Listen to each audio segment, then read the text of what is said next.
तो जो यहाँ पे हमने बहुत सारे EU के डिफरेंट डिपार्टमेंट्स के हवाले से बात की है, उनसे different of the record discussions हमारी हुई हैं, उसमें तो मैं चाहूँगा कि आप बात करें, लेकिन पहले जो सियासी सूरत हाल है पाकिस्तान में उस पर बात करते हैं। ये जो आईनी तरमीम का मामला था मुनीज़, ये आपके ख्याल में टल चुका है या इस पर हुकूमत नंबर पूरे करके आने वाले वक्त में ये मंजूर करवा लेगी?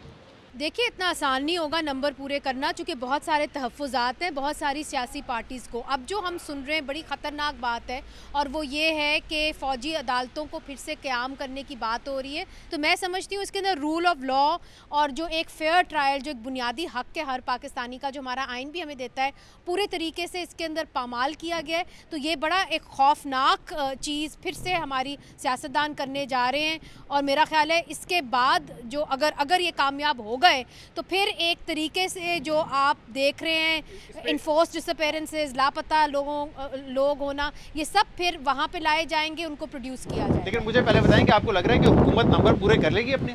मुझे मुश्किल लग रहा है जी। मुझे लगता है कि मौलाना फजल रहमान साहब आ भी जाएं तो बहुत सारे मामलात जो हैं वो सही नहीं है। मेंगल की पार्टी का आपको पता है, उन्होंने मना कर दिया हुआ है, और जो छोटी पार्टियां ख़ासतौर पे खैबर पख्तूनख्वा बलूचिस्तान से, उनके लिए बड़ा मुश्किल होगा इस आइनी तरमीमी पैकेज को कबूल करना। सही है। आरफा, आपका क्या पॉइंट ऑफ व्यू है कि आपको लग रहा है, क्योंकि मुलाकातें देखिए जारी हैं, कल भी हमने देखा पाकिस्तान तहरीक इंसाफ का वफ़द जाके मिला फजल रहमान से, और वो कह रहे हैं कि हमें अश्योरिटी करा दी गई है कि वो अपोजिशन में भी हैं और वो तरमीम के हवाले से भी पाकिस्तान तहरीक इंसाफ के साथ बैठ के मुसवदा तैयार करेंगे। अच्छा, इससे पहले बिलावल भी कह चुके हैं कि हम और JUIF मिलकर मुसवदा तैयार कर रहे हैं। तो ये मेरे ख्याल से जो बॉल है वो काफ़ी अरसे से फजल रहमान साहब के कोर्ट में। शुक्रिया शहजाद। सबसे पहले तो मैं कहूँगी कि थैंक यू सो मच, आपने मुझे आज एहसास दिला दिया कि यश चोपड़ा फिल्में कैसे बनाता है। मतलब कि मतलब अब आपको समझ आया कि माधुरी दीक्षित कैसे खूबसूरत लगती होगी, क्योंकि हमारे बस की तो ये बात नहीं है। और शाहरुख खान की तरह आपने हाथ भी नहीं फैलाया। तो चले बाल कम है, लेकिन आप लोगों को मैं देख रहा हूँ कि कितनी अज़ियत में इस वक्त आप लोग हैं। नहीं, और आप दोनों को शाहरुख का पोज बनाना है before we end this show, नहीं तो मैं घर नहीं जा रही। अच्छा, एनीवे कम टू आपने जो जिक्र किया, देखें जैसे मुनीज़े भी अभी कह रही थी, ये इतना आसान नहीं होगा। नंबर्स का भी मामला है। दूसरा, अभी भी अगर ये बात हो रही है कि मुसव्वदे के ऊपर कंसेंसस क्रिएट करना है, तो इसके ऊपर अभी क्लैरिटी नहीं है कि मुसव्वदे में क्या कुछ मौजूद था। क्योंकि देखें, जब एक तो मौलाना फजल रहमान साहब ने जब उस वक्त इनकार किया, और जो बिलावल साहब ने भी गुफ्तगू की, जो उनकी पार्टी की और लीडरशिप ने भी की, तो उस वक्त तो यही हमें वाज़ेह नहीं हो रहा था कि उस मुसव्वदे में क्या है और क्या नहीं है।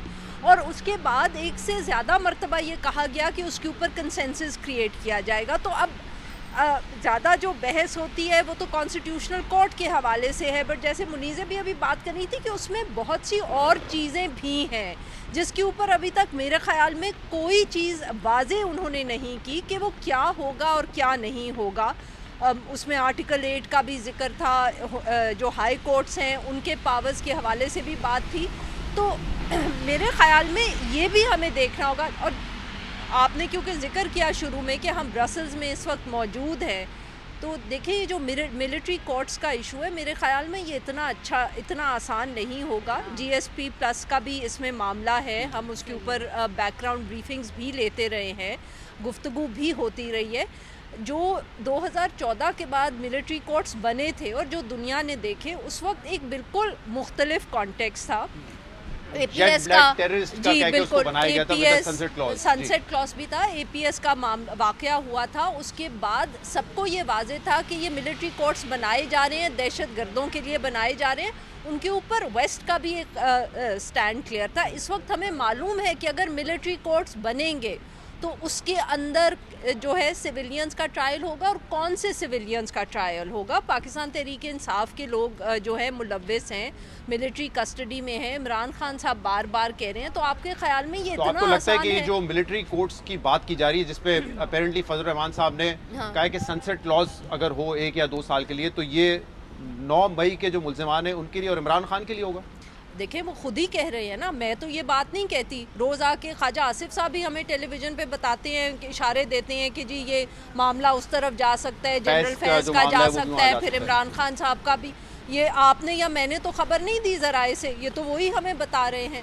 तो जब आप खुद एक चीज़ को इतना पब्लिसाइज कर देते हैं, फिर उसके बाद आपका IMF के साथ प्रोग्राम भी है, GSP प्लस का मामला भी है, तो मेरे ख़्याल में इसमें एक इंटरनेशनल कॉन्टेक्स्ट भी है जो इतना आसान नहीं है। हुकूमत अभी तक उसको बिल्कुल इग्नोर कर रही है।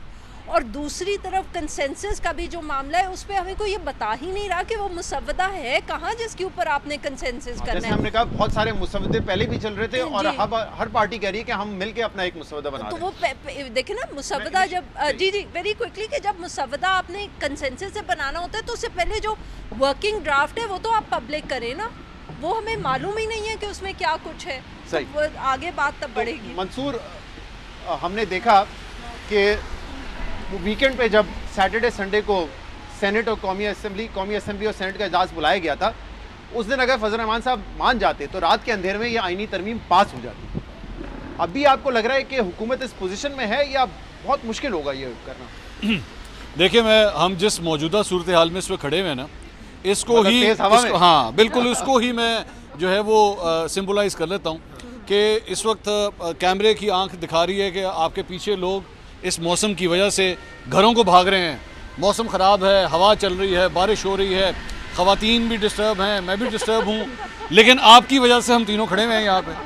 कैमरामैन भी बेचारा तकलीफ में है। आप लोगों को गरम कॉफ़ी पिलाऊंगा क्योंकि आपके पास नहीं, वो इसलिए क्योंकि आपके पास ये ताकत है, आप हमें खड़ा कर सकते हैं यहाँ पे और हम आपको ना नहीं कर सकते।